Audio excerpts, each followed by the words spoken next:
प्रिय विद्यार्थियों, हमारा टॉपिक सेल चल रहा है और देखिए आज के हम वीडियो क्लास में हम लोग सेलों के संयोजन के बारे में स्टडी करेंगे। क्योंकि एक अकेला जो सेल होता है उसके द्वारा किसी परिपथ में बहुत कम धारा प्रवाहित होती है, अतः एक से अधिक सेलों को जोड़ करके हम किसी परिपथ में प्रबलतम धारा प्राप्त कर सकते हैं। तो जो सेल हैं, इन सेलों का जो संयोजन है, जब सेलों को हम जोड़ते हैं तो सेलों के संयोजन को क्या कहते हैं? बैटरी कहते हैं। सेलों के संयोजन को बैटरी कहते हैं, ठीक है। और ये जो आपकी बैटरी है इसकी क्षमता एम्पियर घंटा में मापी जाती, किसमें? एम्पियर घंटा, AH, एम्पियर घंटा AH। जैसे अगर किसी बैटरी की जो क्षमता है वो 50 AH, बड़ी बैटरियां होती है उस पर लिखा रहता है 50 AH, 100 AH, 25 AH। 50 AH means 50 ampere into घंटा है। तो इसका ये मतलब होगा इस बैटरी से हम 50 एम्पियर की धारा 1 घंटे तक ले सकते हैं, या 25 एम्पियर की धारा 2 घंटे तक ले सकते हैं, या हम लोग 5 एम्पियर की धारा कितनी देर तक ले सकते हैं? 5 एम्पियर की धारा 10 घंटे तक ले सकते हैं, ठीक, इस बैटरी से है।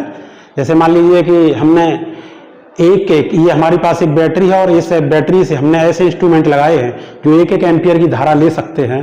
तो हम ऐसे अगर 50 इंस्ट्रूमेंट लगा दें तो वो उस बैटरी से कितनी देर तक चल जाएंगे? उस बैटरी से 1 घंटे तक चल जाएंगे। जैसे आप लोग मोबाइल खरीदते हो तो तुम लोग उससे पूछते हो बैटरी कितने mAh की है, वो कहता है mAh। जैसे उसने कह दिया 3000 mAh, क्योंकि मोबाइल की बैटरी छोटी होती है, उसकी पावर थोड़ी कम होती है। तो इसका क्या मतलब हो गया? 3000 मिली एम्पियर घंटा।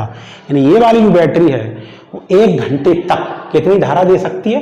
3000 मिली एम्पियर। मिली का मतलब क्या होता है? 10⁻³ तो यानी 1000 से इसमें भाग लगा दोगे तो ये कितना? 3 एम्पियर घंटा। ये जो बैटरी है वो 1 घंटे में कितनी एम्पियर तक धारा दे सकती है? 3 एम्पियर तक, ये वाली बैटरी। तो जैसे हम मोबाइल की बैटरी से अपना मोबाइल जब चलाते हैं तो अगर ज़्यादा mAh की बैटरी, इसका मतलब हम यही समझते हैं कि वो बैटरी जो है हमारी ज़्यादा देर तक काम करेगी क्योंकि उसकी क्षमता ज़्यादा है। तो ये बैटरी क्षमता को किसमें नापा जाता है? एम्पियर घंटा में, AH या mAh। अब आप लोग mAh का मतलब समझिए मिली एम्पियर घंटा, ठीक है। अब देखिए सेलों को 3 प्रकार से संयुक्त करते हैं। तो सबसे पहला जो आपका प्रकार है वो है श्रेणी क्रम संयोजन। श्रेणी क्रम संयोजन इन सीरीज।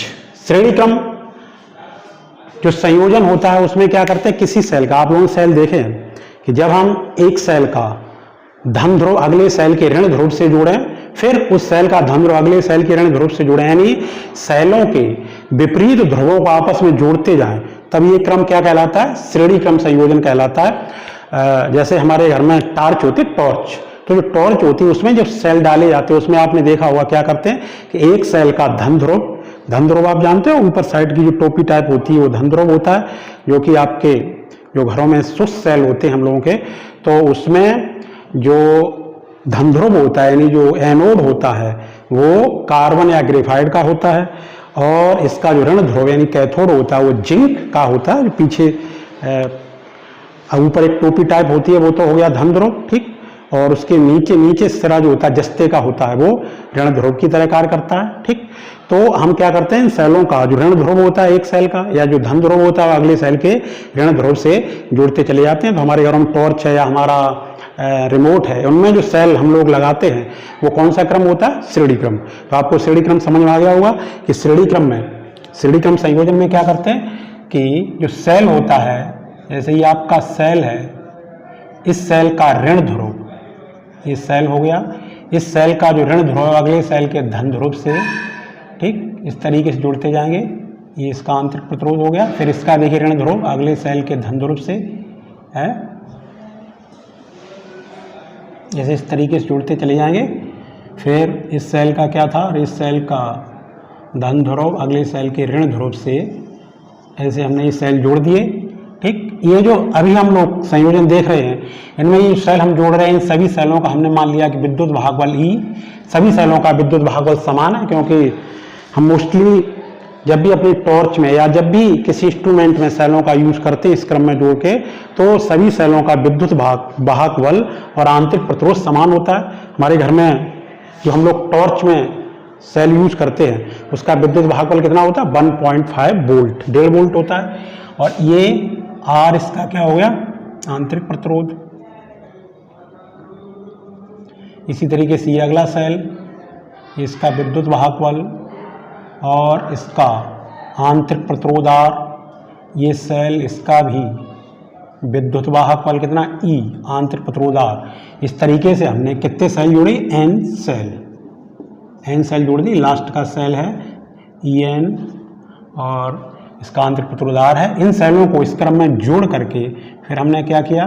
फिर हमने इनको किसी बाह्य प्रतिरोध, लोड प्रतिरोध, जैसे कि टॉर्च में क्या करते हैं, इन सेलों को जोड़ करके और इनके लिए लोड प्रतिरोध या बाह्य प्रतिरोध क्या होता है? बल्ब, तो उससे जोड़ दिया। ये बाह्य प्रतिरोध जो है वो R है। तो देखिए इन सेलों से, क्योंकि सभी सेलों का जो विद्युत वाहक बल E वो और आंतरिक प्रतिरोध समान है, तो सभी से समान धारा प्राप्त होगी। और सेलों से धारा प्राप्त होती है वो किधर किधर प्राप्त होती है? ऋण इलेक्ट्रोड से धन इलेक्ट्रोड की ओर सेल के भीतर, और बाह्य परिपथ में धन इलेक्ट्रोड से ऋण इलेक्ट्रोड की ओर ये धारा प्रवाहित होगी। I धारा इसमें आएगी और इस तरीके से ये परिपथ बन जाएगा। ठीक, ये सेलों को हमने श्रेणी क्रम में जोड़ दिया। इसमें देखिए अगर हम क्या करते हैं कि किसी, जैसे ये सेल, इसका ऋण ध्रुव अगले सेल के ऋण ध्रुव से ही जोड़ दें, तब ये सेलों का उल्टा क्रम हो जाएगा। उसको भी अभी देखेंगे।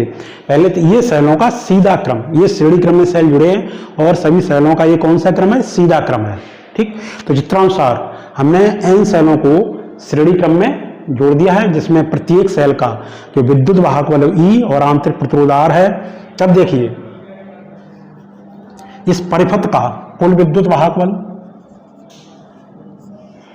कुल विद्युत वाहक बल बराबर, देखिए कुल विद्युत वाहक बल कितना हो जाएगा? क्योंकि E इनको N बार जोड़ना है तो NE हो जाएगा। जब श्रेणी क्रम में विद्युत वाहक बलों को जोड़ना होता है तो कुल विद्युत वाहक बल क्या हो जाता है? सभी को जोड़ देते क्रम से। श्रेणी क्रम में अगर विद्युत वाहक बलों को जोड़ना है, जैसे एक सेल का विद्युत वाहक बल 5 है, एक का 3 है, एक का 2 है, एक का 7 है, एक का 8 है, उनको अगर सीधे क्रम में जोड़ा है तो कुल विद्युत वाहक बल कैसे आएगा? सभी के बीजगणितीय योग के सभी को कुल विद्युत वाहक बल कैसे प्राप्त करेंगे? सभी के बीजगणितीय योग के बराबर, सभी विद्युत वाहक बलों के बीजगणितीय योग के बराबर। तो ये कुल विद्युत वाहक बल हो गया। अब देखिए श्रेणी क्रम में आंतरिक प्रतिरोध, कुल आंतरिक प्रतिरोध कितना हो जाएगा? कुल आंतरिक प्रतिरोध बराबर, देखिए आंतरिक प्रतिरोध चूंकि श्रेणी क्रम में जुड़े हैं सभी, तो श्रेणी क्रम के का सूत्र क्या होता है? श्रेणी क्रम के लिए सूत्र होता है R1 + R2 + R3। तो ये देख कुल आंतरिक प्रतिरोध R डैश बराबर R plus R plus dot dot कितनी बार? N बार। तो ये R डैश बराबर क्या आ जाएगा? NR। ठीक है, अब देखिए इसलिए परिपथ में धारा, परिपथ में धारा यानी सेल है वो इस परिपथ में कितनी धारा प्रवाहित करेगा? तो परिपथ में धारा I बराबर क्या होता है? कुल विद्युत वाहक बल बटे कुल प्रतिरोध, यानी जो परिपथ है उसका कुल प्रतिरोध। परिपथ के बारे में हमने स्टार्टिंग में बताया था, परिपथ क्या होता है?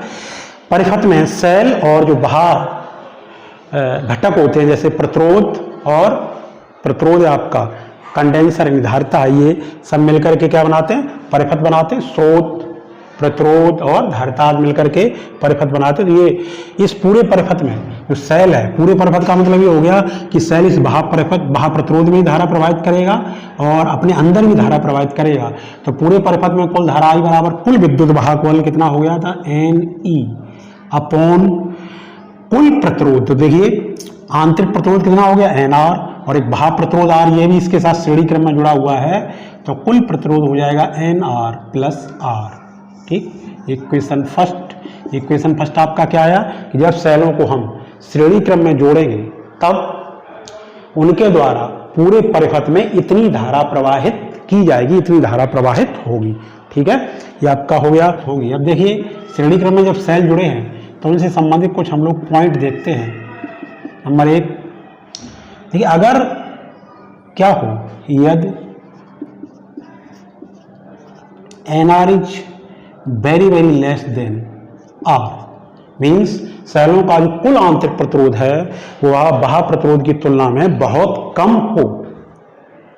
ठीक, जब ऐसा होगा देखिए तब इस समीकरण में आप देखिए NR का मान R की तुलना में बहुत कम है, इसको छोड़ देंगे तो I बराबर कितना आ जाएगा, I बराबर आपका आ जाएगा NE अपॉन R बराबर क्या हो जाएगा, N into E upon R। क्या हो गया, E अपॉन R हो गया एक सेल से प्राप्त धारा।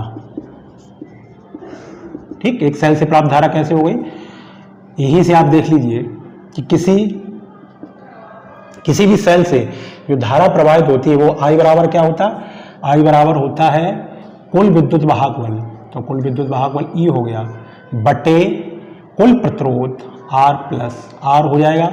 जब इस R का मान बहुत कम है, आंतरिक प्रतिरोध बहुत कम है, जिसको R की तुलना में छोड़ देंगे तो ये आ जाएगा E अपॉन R। तो E अपॉन R क्या हो गया, एक सेल से प्राप्त धारा। तो देखिए अगर इस स्थिति में हम सेलों को श्रेणी क्रम में जोड़ते हैं जब उनका आंतरिक प्रतिरोध बाह्य प्रतिरोध की तुलना में बहुत कम हो, मीन्स जब सेल नया होता है, जब सेल नया होता है तो उसका आंतरिक प्रतिरोध बाह्य प्रतिरोध की तुलना में कैसा होता है, बहुत कम होता है।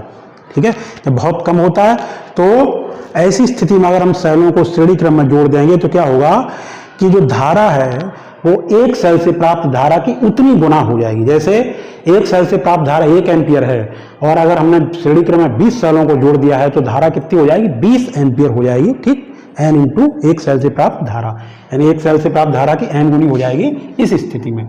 अब देखिए नंबर 2, यदि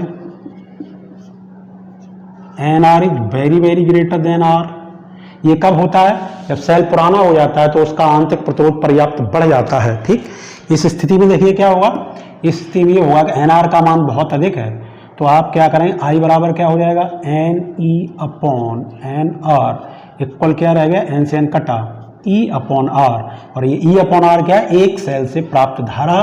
कैसे हो, इसी फॉर्मूले में आप देखिए जब R का मान R, ये जो कैपिटल R है बाह्य प्रतिरोध है, इसका मान आंतरिक प्रतिरोध की हो तो इसको निगलेक्ट करेंगे तो क्या आ जाएगा, E अपॉन R, ये एक सेल से प्राप्त धारा होगी। तो देखिए इस स्थिति में जब सेलों का आंतरिक प्रतिरोध बहुत अधिक हो, अगर आप उनको श्रेणी क्रम में जोड़ दोगे तो उनसे कोई लाभ नहीं होगा, क्योंकि श्रेणी क्रम में उनको जोड़ने से उतनी धारा प्राप्त होगी जितनी एक सेल से धारा प्राप्त होती है। ठीक है, समझ गए। तो इनसे इस कंडीशन में जब सेल पुराना होता है तो हमको श्रेणी क्रम में जोड़ने से कोई लाभ नहीं होगा। और देखिए आप अगला पॉइंट देखते हैं, थर्ड पॉइंट। देखिए इसमें क्या करें कि श्रेणी क्रम में कुल हमने कितने सेल लगाए थे, n सेलों में से m सेल उल्टे क्रम में जोड़ दें। यदि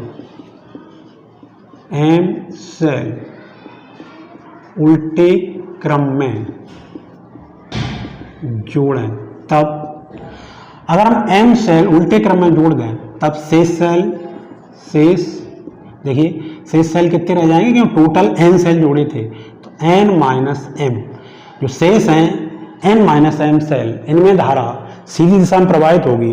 जो m सेल उल्टे क्रम में जोड़े उनमें धारा विपरीत दिशा में प्रवाहित होगी। उल्टे क्रम का मतलब समझ गए कि जब सेलों के समान ध्रुव जोड़ दो तो उल्टा क्रम होता है। जब सेलों के धन ध्रुवों को आपस में जोड़ दें और ऋण ध्रुवों को आपस में जोड़ दें तो ये सेलों का उल्टा क्रम हो जाएगा। अगर सेलों को उल्टे क्रम में जोड़ेंगे तब जो शेष सेल होंगे n माइनस m, इनमें तो सीधे क्रम में धारा प्रवाहित होगी। ठीक, तो देखिए आप यहाँ से कुल विद्युत वाहक बल कितना हो जाएगा, सर्किट का कुल EMF इलेक्ट्रोमोटिव फोर्स कितना हो जाएगा, n माइनस m। इन सेलों में सीधे क्रम में धारा प्रवाहित हो रही, एक सेल का विद्युत वाहक बल E है। अब शेष सेल हमारे कितने थे, m। उन सेलों में जो धारा है उल्टे क्रम में प्रवाहित हो रही है, तो उल्टे क्रम के लिए आप क्या करेंगे, माइनस लगाएंगे, माइनस ME। तो देखिए आप यहाँ से क्या हो गया, यहाँ से हो जाएगा NE minus ME minus ME, तो बराबर क्या हो जाएगा, यहाँ देखिए हो जाएगा NE माइनस 2ME। इक्वल क्या हो जाएगा, ये हो जाएगा n-2m इंटू ई।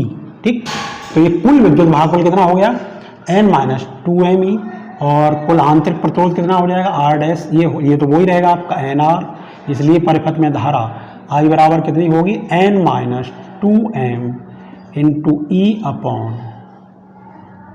nr plus r। ठीक, जब सेलों को उल्टे क्रम में भी जोड़ेंगे सीधे भी क्रम में जोड़ेंगे तो कुल धारा कितनी प्रवाहित होगी। ठीक है, ये हो गया आपका। अगला पॉइंट देखते हैं कि अगर हमारा पॉइंट नंबर 4, अगर हम इसी में से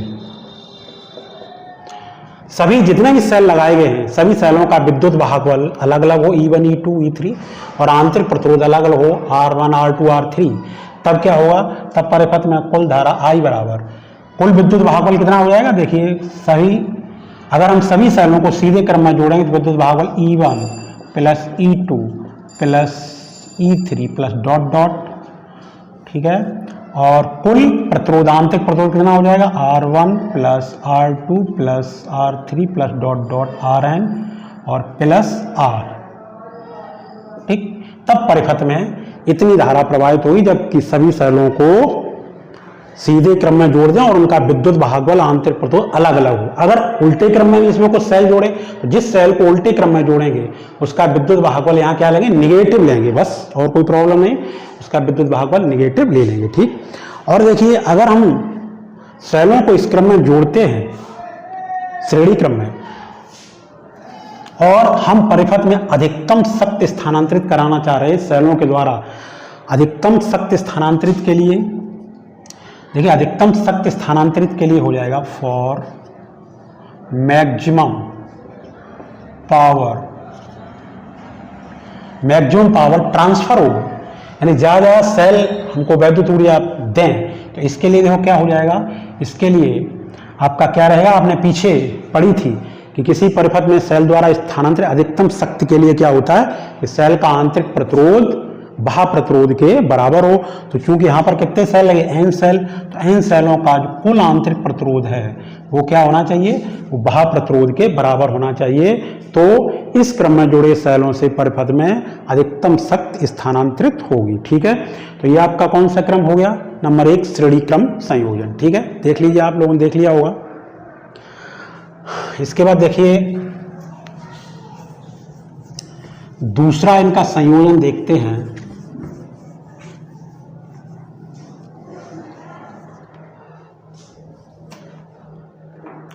समांतर क्रम संयोजन, ये हमारा दूसरा क्रम कौन सा है, समांतर क्रम संयोजन इन पैरेलल कॉम्बिनेशन।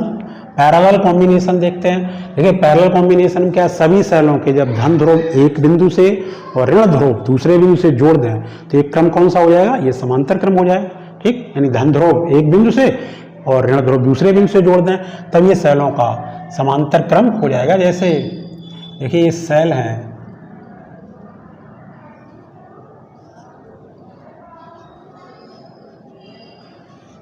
एक सेल ये है, इसका विद्युत भागफल अभी हम यहाँ पे देख रहे हैं कि सेलों को हमने समांतर क्रम में जोड़ा है और सभी सेलों का विद्युत भागफल और आंतरिक प्रतिरोध समान है। उस कंडीशन में जब समान नहीं होगा तो दूसरी कंडीशन होगी। तो हमने श्रेणी समांतर क्रम में कुछ सेल जोड़ रहे हैं। इसका देखिए इस सेल का आंतरिक प्रतिरोध E, इस सेल का विद्युत भागफल E, आंतरिक प्रतिरोध R। ठीक, और इसी तरीके से ये सेल, इसका विद्युत भागफल E, आंतरिक प्रतिरोध R, ये सेल, इसका विद्युत भागफल E, आंतरिक प्रतिरोध R। ठीक, इस तरीके से हमने कितने सेल जोड़ दिए, M बार। ठीक, ये जोड़ दिए और ऐसे जोड़ते चले जाएं। ये एक सेल है, ये इन सभी सेलों का विद्युत भागफल E, आंतरिक प्रतिरोध R, विद्युत भागफल E, आंतरिक प्रतिरोध R। ठीक, इस सेल का विद्युत भागफल E n सेल है और आंतरिक प्रतिरोध Rn। इस तरीके से हमने इन सेलों को जोड़ दिया। सेल का प्रतीक ये होता है, आप इसको इस तरीके से सब सेलों को बंद कर देंगे, प्रतीक दर्शाएंगे। तो और इनको जोड़ करके अब हमने क्या किया, किसी बाह्य प्रतिरोध से इस तरीके से जोड़ दिया तो सभी सेलों से धाराएं जो प्राप्त होंगी वो इस परिपथ में आएगी। मान लिया आई धारा है और बाह्य प्रतिरोध से होती हुई पुनः सेलों के अंदर प्रवाहित हो जाएगी। तो ये आपका समांतर क्रम है। तो देखिए समांतर क्रम में जब हम जोड़ते हैं विद्युत वाहक बलों को, तो क्योंकि सभी विद्युत वाहक बल समान है उस कंडीशन में, तो कुल विद्युत वाहक बल कितना होता है? कुल विद्युत वाहक बल एक विद्युत वाहक बल के बराबर होता है। जैसे हमने 5 सेलों को समांतर क्रम में जोड़ा है और प्रत्येक सेल का विद्युत वाहक बल 2 वोल्ट है, तो परिपथ का कुल विद्युत वाहक बल कितना रहेगा? 2 वोल्ट ही रहेगा। तो देखिए समांतर क्रम के लिए कुल विद्युत वाहक बल, कुल ईएमएफ बराबर कितना रहेगा? ई रहेगा। और कुल प्रतिरोध देखिए, आंतरिक प्रतिरोध देखिए, आंतरिक प्रतिरोध, क्योंकि ये सभी प्रतिरोध यहाँ पे जो आंतरिक प्रतिरोध है वो किस क्रम में जुड़े? समांतर क्रम में जुड़े। तो आंतरिक प्रतिरोध 1/r dash equal 1/r plus 1/r plus dot dot कितने बार? m बार। तो ये 1/r डैश इक्वल क्या हो जाएगा? m/r, ठीक है। या r डैश बराबर कितना हो जाएगा? r/m, ठीक। ये आपका क्या हो गया? ये आपका कुल आंतरिक प्रतिरोध हो गया। अब परिपथ का कुल प्रतिरोध, कुल प्रतिरोध, कुल प्रतिरोध R डैश बराबर देखिए कुल प्रतिरोध कितना हो जाएगा? ये सेलों का कुल आंतरिक प्रतिरोध कितना हो गया? R/m। और इस प्रतिरोध के साथ सेलों के प्रतिरोधों के साथ जो बाह्य प्रतिरोध है वो श्रेणी क्रम में लगा हुआ है, तो ये हो जाएगा R/m प्लस R। ये परिपथ का कुल प्रतिरोध हो गया, ठीक। तो परिपथ में धारा I बराबर क्या होता है? कुल विद्युत वाहक बल। तो कुल विद्युत वाहक बल कितना? E अपॉन कुल प्रतिरोध। तो कुल प्रतिरोध आपका कितना है? R/m प्लस R, या ये हो जाएगा I equal ME upon R plus MR, ठीक ठीक। समीकरण 1 आपको क्या दर्शा रहा है कि जब सेलों को समांतर क्रम में जोड़ते हैं तो परिपथ में कितनी धारा प्रवाहित होगी वो हम इस समीकरण की सहायता से ज्ञात कर लेंगे। यानी ये समीकरण समांतर क्रम में जुड़े सेलों से प्राप्त होने वाली धारा को व्यक्त कर रहा है, ठीक। इसमें भी देखिए आप स्पेशल पॉइंट फर्स्ट देखते हैं, यदि R is less than MR means जो सेल है उसका आंतरिक प्रतिरोध बाह्य प्रतिरोध की तुलना में कैसा हो? बहुत कम हो। बाह्य प्रतिरोध की तुलना में जब बहुत कम होगा तो हम R को इसकी तुलना में छोड़ देंगे, तो क्या आएगा? I इक्वल आ जाएगा आपका ME अपॉन MR इक्वल क्या हो गया? E upon R। ये क्या है?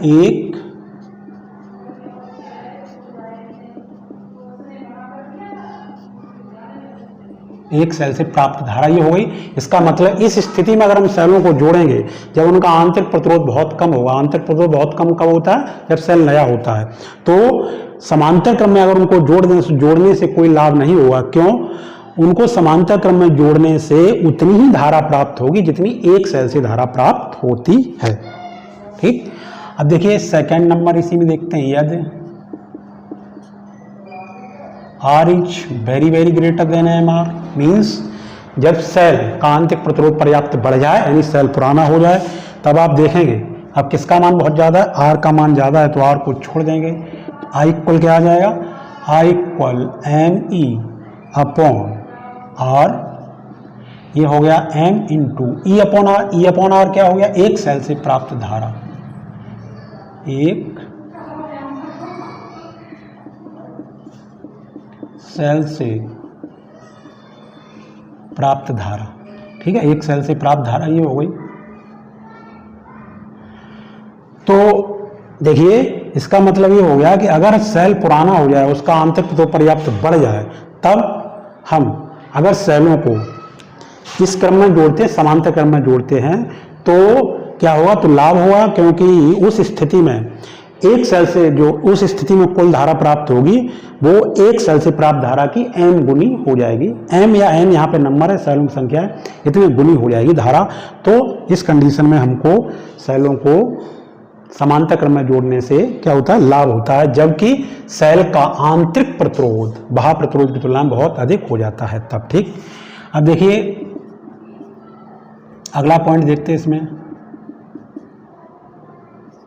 अगर हम समांतर क्रम में जुड़े सेलों से किसी परिपथ में अधिकतम शक्ति स्थानांतरित कराना चाहें तो इसके लिए क्या हो जाए, अधिकतम शक्ति स्थानांतरित के लिए फॉर मैक्सिमम पावर ट्रांसफर, जो सेल हैं वो अधिक से अधिक वैद्युत ऊर्जा को किसी बाह्य प्रतिरोध में प्रवाहित करें, तो इसके लिए क्या कंडीशन होनी चाहिए, देखिए ये जो है इसके लिए होना चाहिए R बराबर M।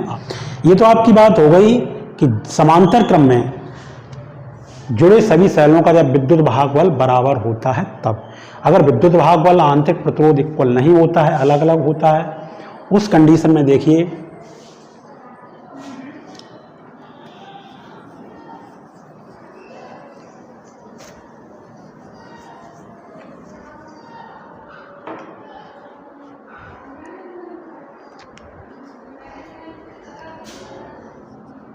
जब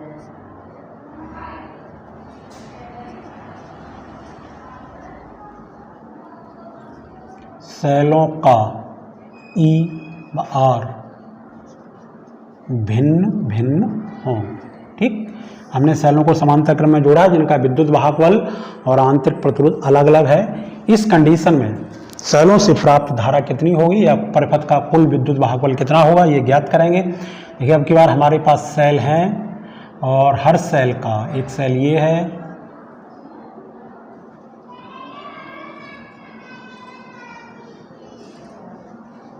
इस सेल का विद्युत वाहक बल E1, आंतरिक प्रतिरोध R1 है। ये आपका एक दूसरा सेल है, इस सेल का जो आंतरिक प्रतिरोध है वो R2 है और विद्युत वाहक बल E2 है। और ये एक सेल है जिसका विद्युत वाहक बल E3 है और आंतरिक प्रतिरोध R3 है। डॉट डॉट इस तरीके से हमने बहुत सारी सेल लगाए हैं, ठीक, कितने बार लगा दिए, चलिए M बार लगा दिए, कितने बार, M बार या N बार, M बार या N बार, ये तो नंबर है, आप जो भी चाहे मान सकते हैं। इन सेलों को हमने ऐसा लगाया तो देखिए इनको किस में जोड़ दिया, श्रेणी क्रम में जोड़ दिया था, सॉरी समांतर क्रम में जोड़ दिया है। ये आपका क्रम क्या हो गया, ये आपका क्रम हो जाएगा समांतर क्रम। जोड़ करके इन सेलों को फिर हमने क्या किया, एक सेल आपका और यहाँ से चलिए लगाते हैं जो कि एनवा सेल होगा, ये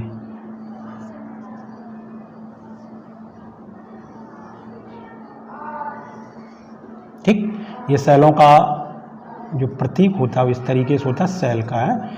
और सेलों को जोड़ने से या सेलों के संयोग से हमको जो बैटरी प्राप्त होती है, बैटरी का प्रतीक ये रहता है, ठीक, ये बैटरी का प्रतीक होता है।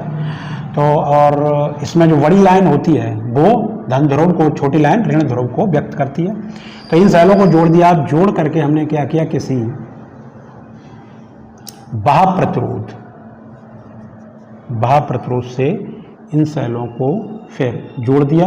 ये पॉइंट ए है, ये पॉइंट बी है। इस सेल से प्राप्त होने वाली धारा I1, इस सेल से प्राप्त होने वाली धारा I2, इस सेल से प्राप्त होने वाली धारा I3 और इस सेल से प्राप्त होने वाली धारा IN, ये सभी धाराएं इस पॉइंट पर एकत्रित होकर के मिलकर के जो कुल धारा बनाएंगे वो I बनाएंगी और ये I धारा इस बाह्य प्रतिरोध में इस तरीके से प्रवाहित हो जाएगी। पुनः सभी सेलों में इस तरीके से धाराएं चली जाएंगी। अब देखिए ये समझने के लिए, चूंकि सभी सेलों के विद्युत वाहक बल अलग अलग हैं और आंतरिक प्रतिरोध अलग अलग है, तो ये समझने के लिए हमें थोड़ा किरचॉफ का नियम समझना होगा। ये जो किरचॉफ का नियम है हम लोग नेक्स्ट क्लास में पढ़ेंगे, तो थोड़ा हम किरचॉफ का नियम यहाँ बता दे रहे हैं। किरचॉफ का पहला नियम ये है कि किसी परिपथ के किसी बिंदु पर मिलने वाली समस्त धाराओं का जो बीजगणितीय योग है वो क्या होता है, शून्य होता है, या किसी परिपथ के किसी बिंदु पर आने वाली धाराओं का योग बराबर जाने वाली धाराओं का योग। तो यहाँ पर जो बिंदु ए है, बिंदु ए पर किरचॉफ के प्रथम नियम से, किरचॉफ के प्रथम नियम से। यहाँ पर किरचॉफ का नियम लगाएं। देखिए आप यहाँ पर आने वाली धाराएं कौन कौन सी हैं और जाने वाली धारा आई है, तो यहाँ पे हो जाएगा जाने वाली धारा बराबर जाने वाली धाराओं का योग बराबर, तो जाने वाली धारा आई है बराबर आने वाली धाराओं का योग, तो आने वाली धाराएं I1 plus I2 plus I3 equation first. ठीक, अब इसके बाद देखिए ये आपका किरचॉफ का प्रथम नियम लगाया हम लोगों ने। अब किरचॉफ का जो द्वितीय नियम है वो लगाएंगे। द्वितीय नियम क्या होता है? द्वितीय नियम ये होता है कि किसी बंद पथ में बहने वाली धारा एवं संगत प्रतिरोधों के गुणनफलों का बीजगणितीय योग उस पास में लगे या उस पथ में लगे समस्त विद्युत भागफलों के बीजगणितीय योग के बराबर होता है। तो एक पास देखिए ये बंद पथ है, कौन सा? यहाँ बी ए, और ये वाला एक बंद पथ हो गया। ठीक, तो इस बंद पथ या हम कह सकते हैं E1 EMF वाले सेल के पथ के लिए, सेल के बंद पथ के लिए किरचॉफ का द्वितीय नियम लगाएंगे। तो हमने क्या बताया? किरचॉफ का द्वितीय नियम किसी परिपथ में लगे प्रतिरोध, देखिए जब यहाँ से चलेंगे तो प्रतिरोध R1 है और धारा I1 है, तो क्या हो जाएगा? ये आपका हो जाएगा प्रतिरोध और धारा का गुणनफल, तो ये हो जाएगा I1 R1। ठीक, फिर आगे आइए, आगे अब जाइए, देखिए इस प्रतिरोध में जो धारा है वो आई जा रही है और प्रतिरोध आ रहा है, तो हो जाएगा प्लस, बीजगणितीय योग है ना इसलिए प्लस IR इक्वल, क्योंकि आगे आप जाइए देखिए अब कहीं भी प्रतिरोध है नहीं इस पथ में, तो इक्वल उस पथ में लगे विद्युत भागफलों के, तो विद्युत भागफल E1 है, E1 हो गया आपका। यहाँ से देखिए अगर हम I1 का मान निकालेंगे तो ट्रांसफर करें इसको, तो I1 R1 equal E1 minus IR। ठीक है, तो आप यहाँ से फिर देखिए पुनः I1 बराबर क्या आ जाएगा? I1 बराबर आ गया E1 minus IR upon R1। ठीक, इसी तरीके से इसी प्रकार आप देखोगे तो I2 बराबर भी आ जाएगा E2 minus IR upon R2, और I3 बराबर आपका आ जाएगा E3 minus IR upon R3 dot dot, इस तरीके से ये आते रहेंगे। अब हम I1 I2 I3 के जो मान आए ये कहाँ रख दें? I1 I2 I3 dot dot के मान समीकरण 1 में रखने पर, ये मान समीकरण 1 में रखें तो आपका देखिए I इक्वल I बराबर I1 का मान क्या आया? I1 का मान आया है E1 minus IR upon R1 plus, इसका कितना आया? ये आया है plus E2 minus IR upon R3 plus E3 minus IR upon R3 plus dot dot. ठीक, और आप देखिए इसको कैसे लिख सकते हैं? हम लिख सकते हैं इसको I equal E1 upon R1 और minus IR upon R1 plus E2 upon R3 minus IR upon R3 plus E3 upon R3 minus IR upon R3 plus dot dot, इस तरीके से होता जाएगा। तो I इक्वल कितना हो जाएगा? देखिए इनको हम एक जगह इकट्ठा लिख लें, I equal E1 upon R1 plus E2 upon R2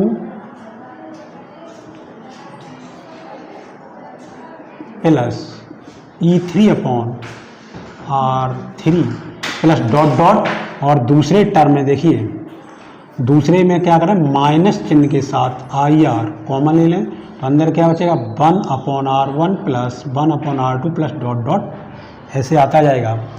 ठीक, ये हो गया आपका है। हमको मान किसका निकालना? हमको मान I का निकालना है, तो I वाले टर्म एक तरफ लाए तो ये हो जाएगा I plus IR 1 upon R1 plus 1 upon R2 plus 1 upon R3 plus dot dot equal क्या बचा? E1 अपॉन R1 प्लस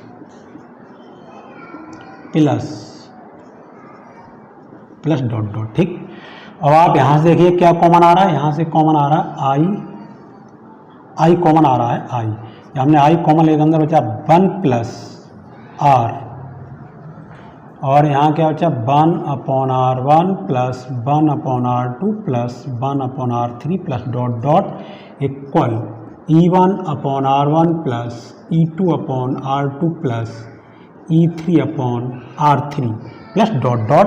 ठीक है, ये इतना हो गया। और आप देखिए आगे क्या हो जाएगा। ये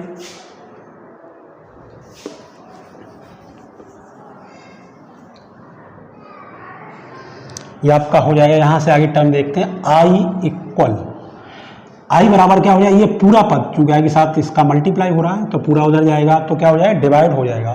तो आई इक्वल हो जाएगा E1/R1 plus E2/R2 plus E3/R3 plus dot dot upon में क्या आ जाएगा 1 plus R into 1/R1 plus 1/R2 plus 1/R3 plus dot dot. ठीक है, ये आपका आ गया। जब हम सेलों को किस क्रम में जोड़ते हैं, समांतर क्रम में जोड़ते हैं, उनका विद्युत भागफल और आंतरिक प्रतिरोध इक्वल नहीं होता है, तो ऐसी कंडीशन में सेलों द्वारा प्राप्त धारा कितनी होगी, इस समीकरण की सहायता से हम ज्ञात कर लेंगे। ये इतनी धारा प्राप्त होगी। ठीक है, इसको हम लोग और कैसे लिख सकते हैं, इसको लिख सकते हैं equal sigma E/R upon 1 plus R sigma 1/R। ठीक है, ये सेलों से प्राप्त होने वाली कुल धारा होगी। ठीक, इसको समीकरण नंबर 2 इक्वेशन 2। ठीक, इसमें देखिए कि अगर क्या करें हम इन सेलों की जगह पर, इन सभी सेलों की जगह सिर्फ एक सेल लगाएं, इसका कुल विद्युत भागफल E हो और कुल आंतरिक प्रतिरोध R हो, तब जो धारा है परिपथ में कितनी हो जाएगी, आई इक्वल, देखिए इसके आधार पे ये हो जाएगी E, क्योंकि किसी परिपथ में कुल धारा कितनी होती है, आई सेल द्वारा, I equal E equivalent upon R plus R equivalent, ये धारा हो जाएगी उस परिपथ में। ठीक है, अगर इस पूरे परिपथ में सिर्फ एक ही सेल लगाएं, इसका विद्युत भागफल कितना हो E और भाप प्रतिरोध R हो, आंतरिक प्रतिरोध स्मॉल r हो, तो परिपथ में धारा क्या, I बराबर कुल विद्युत भागफल बटे कुल प्रतिरोध। ठीक, इसको हम लोग समीकरण नंबर 3 मान लेते हैं। पुनः देखिए ये समीकरण 2 है, समीकरण 2 को निम्न प्रकार लिखा जा सकता है। देखो कैसे लिख सकते हैं, I equal E1/R plus E2/R2, I equal E1/R1 plus E2/R2 plus E3/R3 plus dot dot. देखिए इसके ऊपर वाले पद में हम मल्टीप्लाई कर दें, किसका मल्टीप्लाई कर दें, 1/R1 plus 1/R1 plus 1/R2 plus 1/R3 plus dot dot power minus 1 upon, नीचे जो हमारा पद चल रहा था वो क्या चल रहा था, 1 प्लस R और 1/R1 plus 1/R2 plus 1/R3 plus dot dot. इसमें भी हम मल्टीप्लाई इतना ही करेंगे जितना ऊपर किया है, 1/R1 plus 1/R2 plus 1/R3 plus dot dot power minus 1। ठीक है, यदि इतना मल्टीप्लाई हम लोग करेंगे, देखिए कितना हो जाएगा,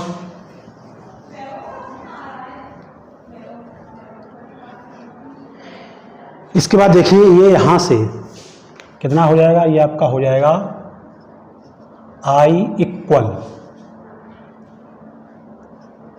E1/R1 plus E2/R2 plus E3/R3 plus dot dot, और इधर क्या हुआ 1/R1 plus plus dot dot power कितनी होगी -1 और अपॉन, देखिए नीचे क्या है, इस ब्रैकेट में मल्टीप्लाई करेंगे तो पहले 1 में मल्टीप्लाई होगा तो कितना हो जाएगा, ये हो जाएगा 1/r1 plus 1/r2 plus 1/r3 plus dot dot power -1। फिर उसके बाद इस टर्म का इसमें भी मल्टीप्लाई होगा तो देखिए जब इसमें होगा तो यहाँ पावर 1 है, वहाँ -1 है तो कुल पावर 0 हो जाएगी। जब 0 हो जाएगी तो पूरा इस पूरे पद की जो वैल्यू 1 हो जाएगी और जब 1 का गुणा किसमें r में करेंगे तो कितना रह जाएगा, r रह जाएगा। ठीक है, तो क्या हो जाएगा इनटू, देखिए आप यहाँ से प्लस r, ये हो गया आपका है। ठीक, ये एक इक्वेशन आया, इसको भी हम लोग कोई इक्वेशन डाल दें, इक्वेशन हो जाएगा 4। अब देखिए आप फ्रॉम इक्वेशन 3 एंड 4,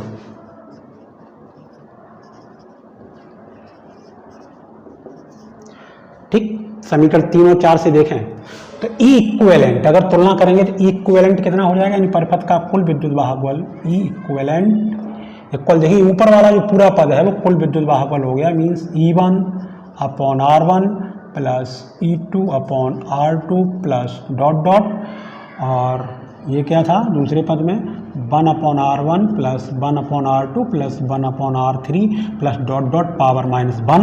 ये पावर -1 है तो इसको नीचे लाएंगे तो R equivalent equal E1/R1 plus E2/R2 plus E3/R3 plus dot dot और upon 1/R1 plus 1/R2 plus 1/R3 plus dot dot. ठीक है, तो ये जो फॉर्मूला आ गया आपका, इसकी सहायता से हम कुल विद्युत वाहक बल निकाल लेंगे, जबकि सभी सेलों के विद्युत वाहक बल कैसे होंगे, अलग अलग होंगे। तब हम इस समीकरण की सहायता से क्या निकाल लेंगे, कुल विद्युत वाहक बल। ठीक, अब देखिए कुल प्रतिरोध, कुल आंतरिक प्रतिरोध,